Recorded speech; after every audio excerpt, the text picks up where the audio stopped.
The tremors started subtly, a low thrumming beneath the earth that rattled windows and sent shivers down the spines of the residents of River Valley Springs.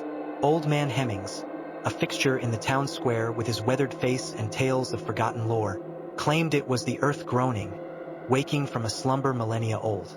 The townsfolk, initially dismissive, grew increasingly uneasy as the tremors intensified, culminating in a deafening roar that split the very ground asunder. From the yawning chasm, a creature unlike any they had ever seen emerged. It stood tall, easily twice the height of any man, its skin shimmering like polished obsidian. Eyes, burning with an eerie, inner light, scanned the terrified faces of the onlookers. A low, guttural growl rumbled in its chest, sending a wave of panic through the crowd. This was no beast of myth or legend. This was Xyler, a reptilian humanoid from the subterranean depths, a creature of shadow and seismic fury. He had slumbered for eons, his senses attuned to the faintest vibrations of the surface world. The tremors, a seismic symphony of human activity, had finally roused him from his slumber, and now he had come to claim what he perceived as his rightful domain. The initial chaos subsided into a tense, uneasy calm. Xyler, with a flick of his powerful tail, leveled the town square, reducing buildings to rubble. The townsfolk, huddled together for meager protection, watched in horror as their lives crumbled before their very eyes. Xyler, however, was not interested in wanton destruction. He sought control to assert his dominance over these surface dwellers. He began by establishing a hierarchy, selecting the strongest, most cunning individuals to serve as his lieutenants. Fear, a potent motivator, quickly ensured compliance. Those who resisted were swiftly dealt with, their bodies disappearing without a trace. Life in River Valley Springs became a grim parody of its former self.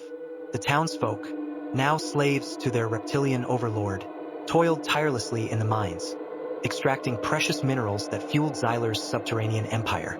The air grew heavy with the stench of fear and the metallic tang of blood. Whispers of dissent were ruthlessly crushed, paranoia and suspicion festering among the populace.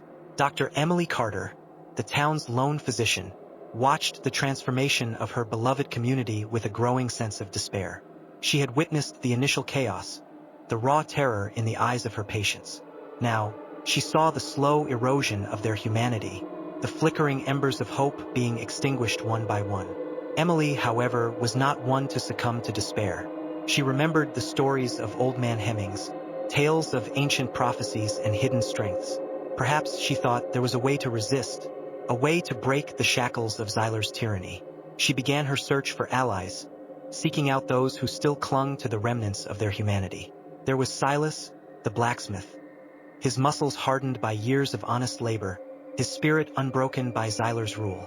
There was Sarah, the schoolteacher, her mind sharp and resourceful, her heart filled with a fierce love for her students.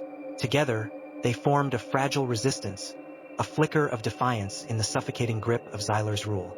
They gathered information, whispered words of encouragement, and sought ways to undermine Xyler's power. They learned of a hidden cave system, rumored to be the entrance to Xyler's subterranean lair. Their plan was audacious, bordering on suicidal. They would infiltrate Xyler's lair, strike at the heart of his power, and hopefully cripple his control over the town. The risks were immense, but the potential reward, freedom, was too precious to ignore. The night of their attack was shrouded in an eerie silence. The moon, obscured by a veil of ominous clouds, cast long, dancing shadows that seemed to whisper warnings. Silas, armed with his trusty hammer, led the way, his senses alert to the slightest sound. Sarah, her mind a whirlwind of tactical plans, followed closely behind. Emily, her medical bag slung over her shoulder, brought up the rear, her heart pounding a frantic rhythm against her ribs. The cave system was a labyrinth of twisting passages, the air thick with the musty smell of damp earth. They navigated through treacherous tunnels, their footsteps echoing ominously in the oppressive silence. The deeper they ventured, the more intense the heat became, the air growing thick with the sulfurous stench of volcanic fumes. Finally, they reached Xyler's lair, a cavernous chamber illuminated by an eerie, pulsating light. In the center of the chamber, upon a throne of obsidian, sat Xyler himself, his reptilian eyes gleaming with malevolent satisfaction. The confrontation was swift and brutal.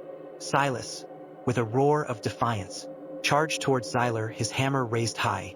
The reptilian overlord, amused by this display of audacity, swatted him aside with a contemptuous flick of his tail. Sarah, seizing the opportunity, hurled a vial of a potent paralyzing agent at Xyler. The creature, caught off guard, was immobilized, its movements sluggish and uncoordinated. Emily, seeing her chance, rushed forward, injecting Xyler with a powerful sedative.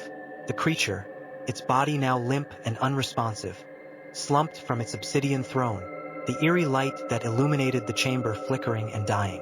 The victory, however, was short-lived. The tremors that had heralded Xyler's arrival began anew, this time more violent, more destructive. The ground beneath their feet buckled and swayed, threatening to crush them. They realized with a chilling certainty that Xyler's fall had destabilized the very foundations of the earth.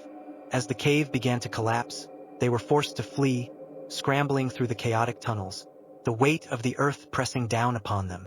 They emerged from the cave system, battered and bruised, to find River Valley Springs in ruins, the once vibrant town now a desolate wasteland. The tremors subsided, leaving behind a trail of destruction. Xyler, though incapacitated, remained a threat, a dormant force lurking beneath the surface. The townsfolk, their spirits broken, were left to pick up the pieces, to rebuild their lives amidst the ruins. Emily, Silas, and Sarah, the remnants of the resistance, knew that their fight was far from over. They had faced the monstrous, confronted the darkness that had consumed their world, and emerged, battered but unbroken. They had learned that even in the face of overwhelming odds, hope could still flicker, a beacon of light in the encroaching darkness. The shadow of Xyler, however, still loomed large, a constant reminder of the fragility of their existence. They knew that the earth still held secrets, secrets that could both destroy and create, and they knew that they would have to remain vigilant, ever watchful for the next tremor, the next awakening, the next threat from the depths.